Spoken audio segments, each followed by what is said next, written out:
తిరుమల తిరుపతి దేవస్థానంలో ఉన్న స్వామివారి మూలమూర్తి సాలగ్రామ శిలాస్వరూపం. వారంలో ఒక్కరోజు మాత్రమే స్వామివారికి అభిషేకం నిర్వహించడం జరుగుతుంది.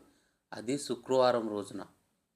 ఎవరైతే గురువారం రోజున భక్తులు స్వామివారిని దర్శించుకోవడానికి వెళతారో ఆ రోజు స్వామివారి నేత్ర దర్శనం ఉంటుంది. అంతేకాకుండా స్వామివారి నిజరూప దర్శనాన్ని కూడా మనం చేసుకోవచ్చు. స్వామివారి పాదాల చెంత విరజా నది ఎప్పుడూ ప్రవహిస్తూ ఉంటుంది. అయితే 1964 సంవత్సరంలో జరిగిన మహాసంప్రోక్షణ కార్యక్రమంలో భాగంగా స్వామివారి గర్భాలయంలో రాతి బండలను పరచడం జరిగింది. అప్పటి నుంచి ఆ నీరు పైకి రావటం లేదు.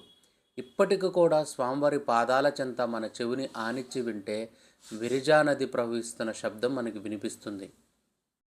ఇలాంటి ఇంకా మంచి వీడియోలు మీకు కావాలంటే రాధా మనోహరి వ్లాగ్స్ అనే యూట్యూబ్ ఛానల్ని సబ్స్క్రైబ్ చేసుకోండి.